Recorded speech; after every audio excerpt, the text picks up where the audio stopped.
ये सातवां है, किसी त्रिज्या का एक वृत्त खींचिए, इसमें दो जीवा पी क्यू और क्यू आर लीजिए, इन जीवाओं के लंबार्धक खींचिए, इनके प्रतिच्छेद बिंदु सी से पी क्यू और आर को मिलाइए, रचना द्वारा सत्यापित कीजिए कि बिंदु सी वृत्त का केंद्र है।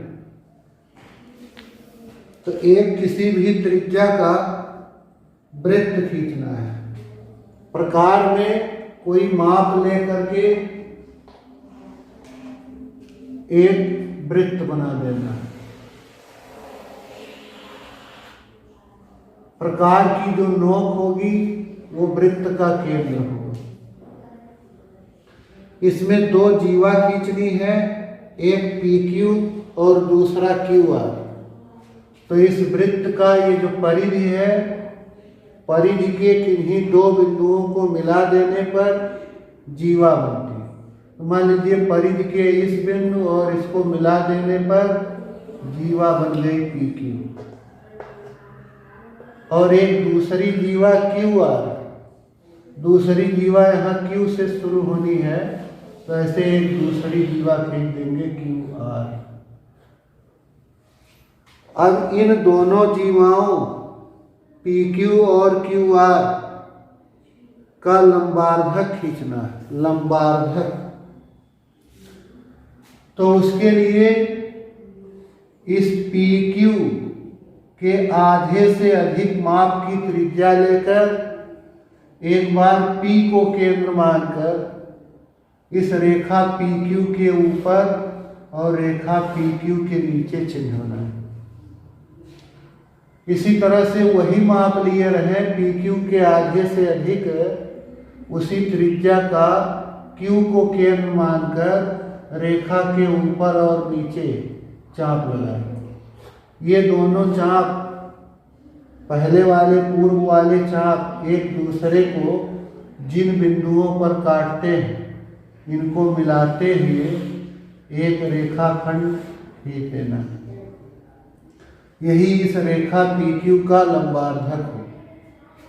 इसी तरह से QR के लंबार्धक को खींचने के लिए QR के आधे से अधिक माप की त्रिज्या लेकर एक बार Q को केंद्र मानकर QR के इधर और इधर चाप लगाएं। फिर R को केंद्र मानकर इसी माप की त्रिज्या लेकर R को केंद्र मानकर इस रेखाखंड QR या जीवा QR के इधर और उधर चाप लगाएं। ये दोनों चाप भी एक दूसरे को काटते हैं, इनके कटान बिंदुओं को भी मिलाते हुए एक रेखाखंड की। इन दोनों रेखाखंडों का जो कटान बिंदु है वो है C। इनका प्रतिच्छेद बिंदु कहा है C। C से P को, C से Q को, C से R को मिला देना और सत्यापित करना है कि ये जो C है, जो दोनों लंबार्धकों का कटान बिंदु है, प्रतिच्छेद बिंदु है, ये इस वृत्त के केंद्र पर रहेगा। तो यदि हम इनको मापें, C से P तक CP, CQ और CR, तो हम देखेंगे कि इनकी लंबाइयां बराबर आएंगी। इनकी लंबाई बराबर होने का अर्थ हो गया, ये तभी बराबर हो सकते हैं क्योंकि P, Q और R के बिंदु परिधि पर है। तो CP, CQ, CR तभी बराबर होंगे जब ये C वृत्त के केंद्र पर रहे, जिससे CP, CQ, CR वृत्त की त्रिज्याएं बन जाए और वृत्त की त्रिज्याएं बराबर हो। तो इसमें हम लोग लिखेंगे कि किसी माप का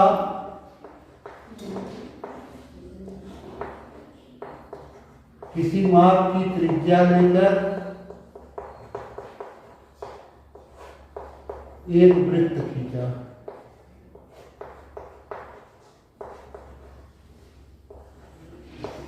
एक वृत्त खींचा।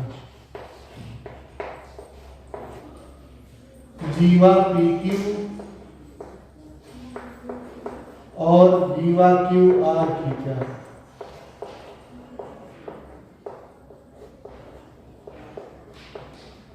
अब ये कैसे लंबार्धक किए हैं आप पिछली कक्षा में भी सीखे हैं, पहले भी आपने किया है लंबार्धक, इसलिए सीधे हम लिखेंगे इन जीवाओं का लंबार्धक खींचा। इन जीवाओं का लंबार्धक खींचा।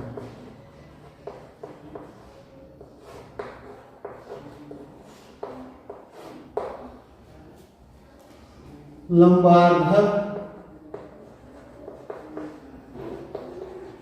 बिंदु C पर मिलते हैं।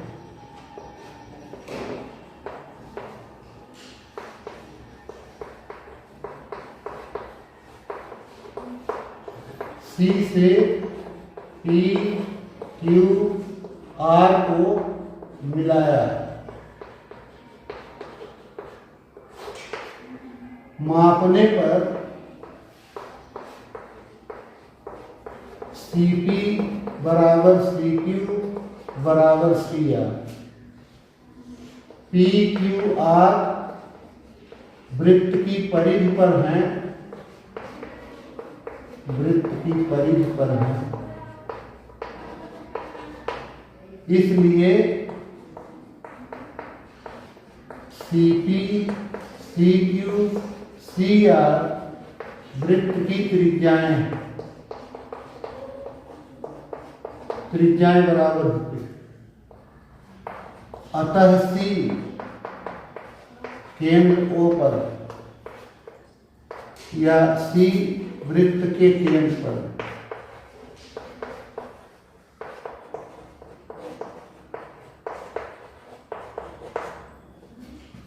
प्रश्न नंबर 8, एक त्रिभुज PQR खींचिए, इनके अंतः कोणों के समद्विभाजक खींचिए, क्या इनके अर्धक एक ही बिंदु पर मिलते हैं?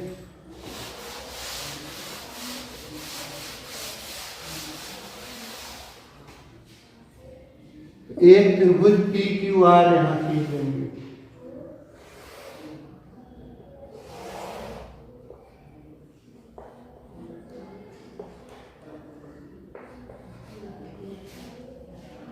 इनके जो तीन अंतः कोण हैं, कोण PQR ये वाला, ये कोण है कोण QRP और ये कोण QPR, इनके समद्विभाजक खींचना है, कोणों के अर्धक।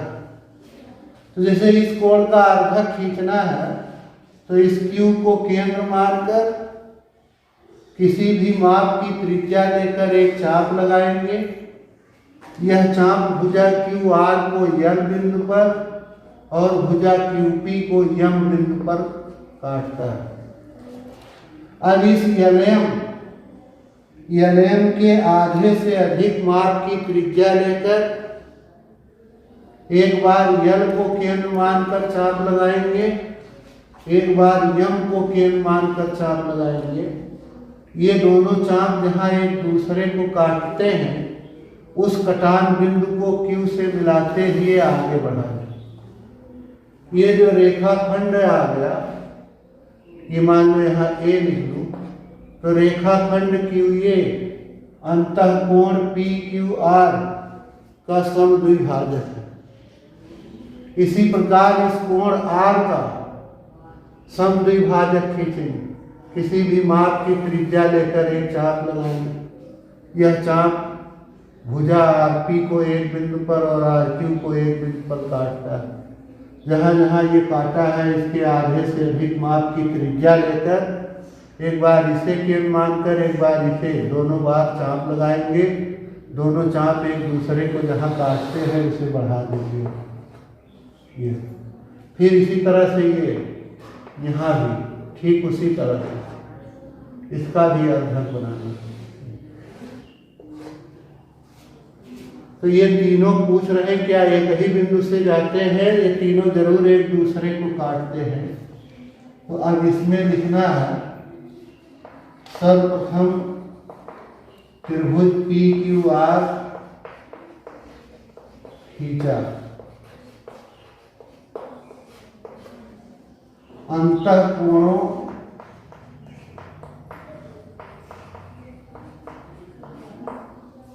कोण PQR, कोण QRP तथा कोण QPR के समद्विभाजक खींचा।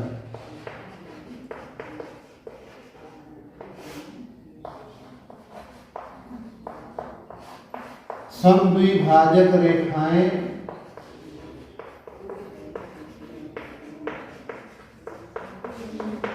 एक बिंदु पर मिलती, यहाँ चित्र में इसको मान लेते हैं यस है, तो यस पर एक बिंदु यस पर मिलती, एक बिंदु पर मिलती है, बिंदु का नाम चाहे लिखो, यहाँ हमने यस लिखा, नहीं एक बिंदु पर मिलती। 9वां है एक त्रिभुज ABC खींचिए, इनकी भुजाओं के लंब समद्विभाजक खींचिए, क्या ये लंब एक ही बिंदु पर मिलते हैं?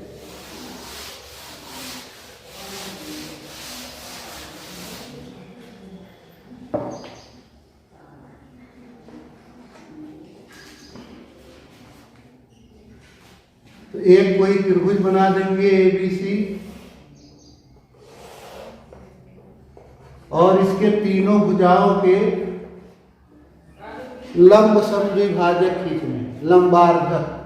जैसे इस भुजा BC का लंबार्धक खींचना है तो इस BC के आधे से अधिक माप की त्रिज्या लेकर एक बार B को केंद्र मानकर इस भुजा BC के ऊपर और भुजा BC के नीचे चाप लगा, फिर उसी माप की त्रिज्या लेकर बिंदु C को केंद्र मानकर रेखा या भुजा BC के ऊपर और नीचे चाप लगाएं। ये चाप एक दूसरे को जिस बिंदु पर काटते हैं उन कटान बिंदुओं को मिलाते हुए एक रेखाखंड खींच देंगे। यही इस भुजा BC का लंब समद्विभाजक। इसी तरह इस भुजा CA के आधे से अधिक माप की त्रिज्या लेकर एक बार C को केंद्र मानकर भुजा CA के एक इस ओर चाप लगाएंगे और इधर भी चाप, फिर उसी माप की त्रिज्या लेकर A को केंद्र मानकर भुजा CA के इधर चाप लगाएंगे और इधर चाप। ये दोनों जहाँ एक दूसरे को काटते हैं कटान बिंदुओं को मिलाकर आगे बढ़ाना। इसी तरह से भुजा AB का लंब समद्विभाजक खींचेंगे। AB के आधे से अधिक माप की त्रिज्या लेकर या BA के आधे से अधिक माप की त्रिज्या लेकर एक बार A को केंद्र मानकर इस भुजा के दोनों ओर चाप लगाएंगे, एक बार B को केंद्र। ये दोनों चाप भी जहाँ एक दूसरे को काटते हैं उन कटान बिंदुओं को मिलाते हुए एक रेखाखंड खींचे। तो ये रेखाखंड जो लंब समद्विभाजक है तीनों भुजाओं के, ये एक बिंदु पर मिलते हैं। पूछा है क्या इनके अर्धक एक ही बिंदु पर मिलते हैं? क्या ये लंब एक ही बिंदु पर मिलते हैं? हाँ। तो त्रिभुज ABC खींचा,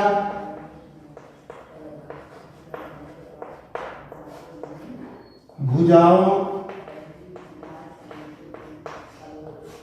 BC, CA तथा AB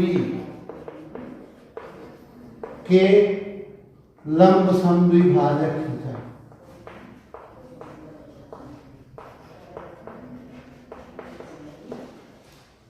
लंब समद्विभाजक खींचा। ये एक बिंदु पर मिलते हैं या एक ही बिंदु पर अवश्य मिलते हैं। जैसे यहाँ आकर मिले, सपोज करो ये भी।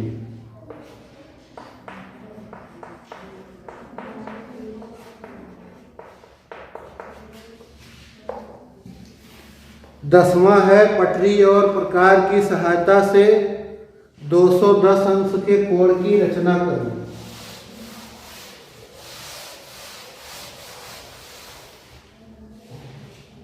तो देखिए 210 अंश का कोण हम लोग कैसे बनाएंगे। 180 के कोण में 30 अंश का कोण जोड़ दें तो 210 अंश का कोण तैयार है। क्यों नहीं हम इसको 190 घन 20 लिखे, 170 घन 40 लिखे। 210 तब भी हो सकता है 170 घन 40, 190 घन 20, 200 घन 10, 150 घन 60। इसलिए ऐसा लिखे कि इसमें से ये 180 अंश का कोण बनाना सुगम है और 180 अंश के कोण में 30 अंश का कोण और प्लस कर लेना है, आगे बढ़ जाना। और 30 अंश का कोण अगर पटरी प्रकार की सहायता से बनाना हो तो 60 अंश के कोण का आधा करें। 60 अंश का कोण 180 के आगे बना रहे, उसका आधा कर दे तो 180 और 60 में का आधा 30, मिल करके 210 हो गए। अच्छा, ये भी जानते हैं आप कि किसी भी रेखा के किसी भी बिंदु के एक ओर ऊपर अथवा नीचे, बाएं अथवा दाएं 180 अंश का कोण बनता है। जैसे ये रेखा है, इस रेखा पर कहीं कोई पॉइंट ले ले, ये बिंदु ले ले, तो इस बिंदु पर इस रेखा के चाहे ऊपर देखेंगे चाहे नीचे, ऐसे कुल मिला के 180 का कोण, या इधर देखेंगे 180 का कोण बने।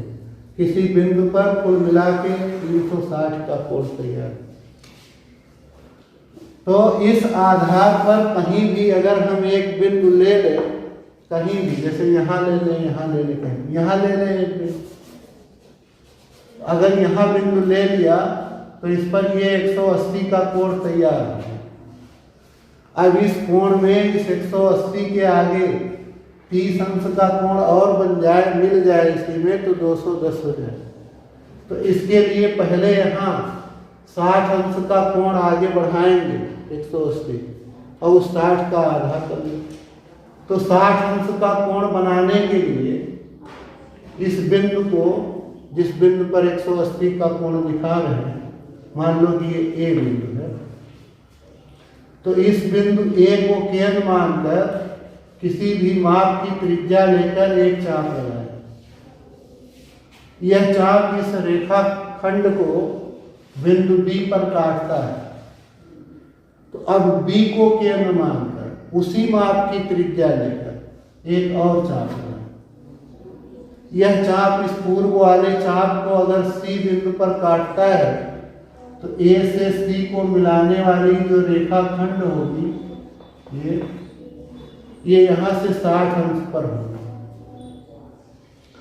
अब हम इस BC के आधे से अधिक माप की त्रिज्या लेकर एक बार B को केंद्र मानकर चाप लगाएंगे, एक बार C को केंद्र मानकर चाप लगाएंगे। ये दोनों चाप एक दूसरे को जिस बिंदु पर काटते हैं उसे A से मिलाते हुए आगे बढ़ा। तो ये 180 का कोण यहाँ बना था और इस 60 का आधा ये मिल गया 30। तो इस प्रकार यहाँ जो कोण मिलेगा, मान लो यहाँ यल लिख दूँ, तो कोण यल AB ये था 180 और यहाँ तक चले आए, ये मान लो यम, तो ये हो गया कोण यल AM, कोण यल AM, ये 210 है। तो कैसे इसको बनाया है, बिंदु ए पर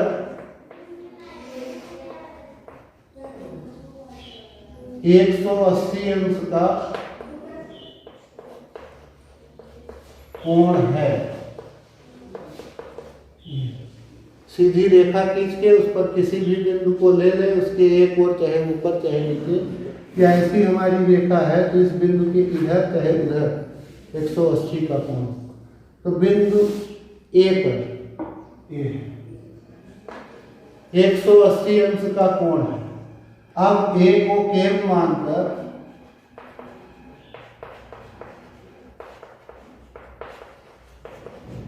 किसी भी माप की त्रिज्या लेकर, किसी भी माप की त्रिज्या लेकर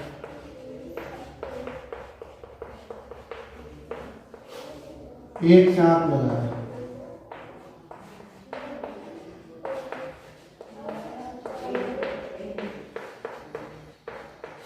यह चाप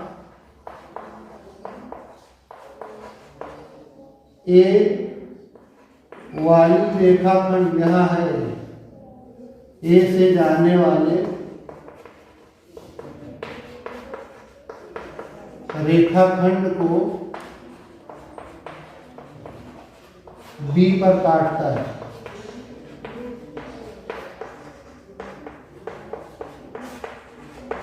अब बी को केंद्र मानकर उसी माप की त्रिज्या लेकर पुनः चाप लगाया। उसी माप की त्रिज्या लेकर पुनः चाप लगाया।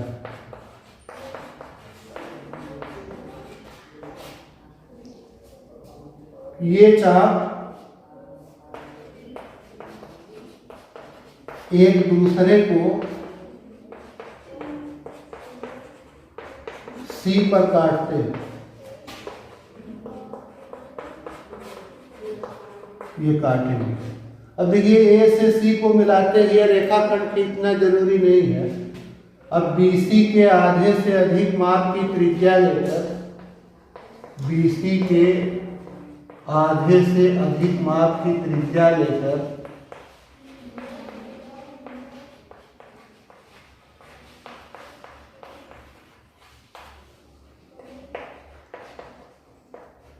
बी और सी बिंदुओं को केंद्र मानते हैं, बारी बारी से चाप लगाया।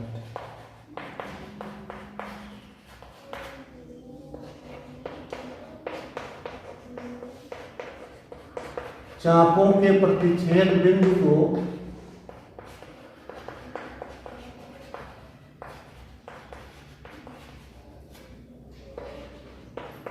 ए से मिलाते हुए रेखाखंड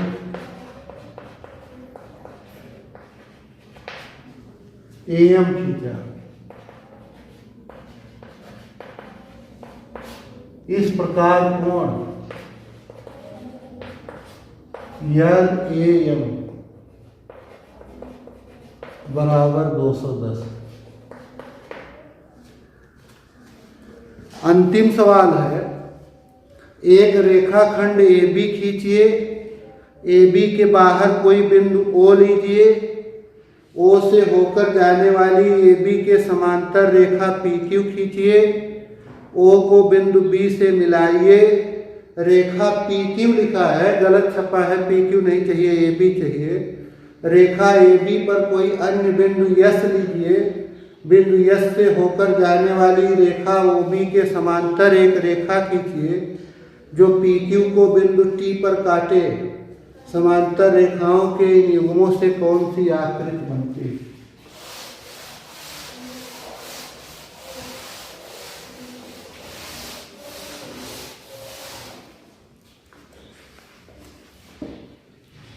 एक रेखाखंड खींच दिया, ये AB के बाहर कोई बिंदु ले लेना है O। अब इस O से इस रेखा के समांतर रेखा PQ खींचना, O से जाने वाली हो और AB के समांतर हो। और आगे चल के लिखा है, जब ये हम PQ वाली समांतर रेखा खींच लेंगे तो फिर O से B को मिलाना है। तो देखिए, समांतर रेखा खींचना जब आप सीखे थे तो उसमें पढ़े थे कि जिस बिंदु से खींचना रहता है समांतर रेखा, उसको इसके बिंदु से मिला देते हैं। तो इसमें समांतर रेखा भी खींचना है, आगे जाके लिखा है मिलाना भी है, तो पहले ही मिला दें ऐसे। O से B को मिला दिए।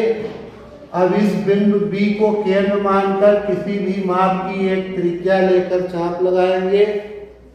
यह चाप BA और BO को दो बिंदुओं पर काटता है। सपोज करो एक L है और एक M। अब उसी माप की त्रिज्या लेकर, जितनी माप की त्रिज्या लेकर बी को केंद्र मानकर चाप लगाए हैं, उसी माप की त्रिज्या लेकर इस ओ को केंद्र मानकर एक चाप लगाए।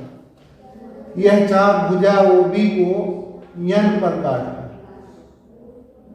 अब इस यलयम के बराबर, यल से यम तक नाप लेंगे या यम से यल तक नाप लेंगे। एक यल पर अगर प्रकार की नोक हो तो यम पर पेंसिल की नोक, या यम पर प्रकार की नोक हो तो यल पर पेंसिल की। ये एलएम के बराबर माप लेकर और इस यन को केंद्र मानकर चाप लगा।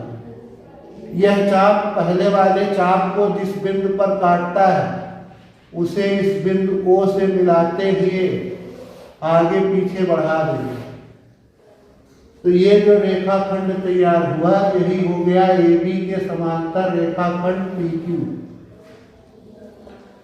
अब कह रहे हैं रेखा AB पर कोई अन्य बिंदु यस लीजिए। किताब में गलत छपा, PQ पर यस नहीं लेना है, AB पर लेना। इस AB पर कोई बिंदु यस ले लेना है, यस।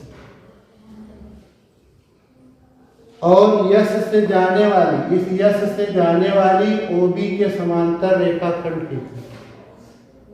तो यस से जाने वाली OB के समांतर रेखाखंड खींचने के लिए चाहे फिर से यहाँ एक दूसरा चाप लगा देंगे या यही चाप ले लें जो यम से गया है, इसी चाप के बराबर माप का पुनः चाप ले लें और यस को केंद्र मानते हुए चाप लगा दें। यह चाप इस भुजा BA को एक बिंदु पर काटता है यहाँ। अगर ये बिंदु, कोई एक बिंदु ले लें हम लोग, सपोज करो कि वो बिंदु ले लें C, तो अब यलयम के बराबर माप लेकर बिंदु C को केंद्र मानकर एक चाप लगाएं। यह चाप इस पूर्व वाले चाप को जिस बिंदु पर काटता है उस कटान बिंदु को यस से मिलाते हुए आगे बढ़ाएं। तो ये जो आएगा रेखाखंड, ये रेखाखंड OB या BO के समांतर है। और ये आकर के कह रहे हैं अगर PQ को T पर काटता है, ठीक है, तो इन समांतर रेखा युग्मों, देखिए समांतर रेखा के दो युग्म हो गए, दो जोड़े, ये PQ और AB, ये रेखाओं का एक, समांतर रेखाओं का एक युग्म। और इधर ये दोनों रेखाखंड ST और BO भी, ये भी समांतर रेखाओं का एक युग्म, समांतर रेखाखंडों का युग्म।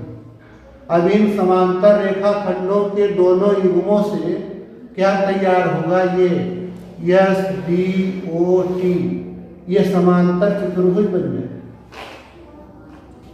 तो इस प्रकार जैसे जैसे ये किया गया है वैसे वैसे आप यहाँ लिख लेंगे।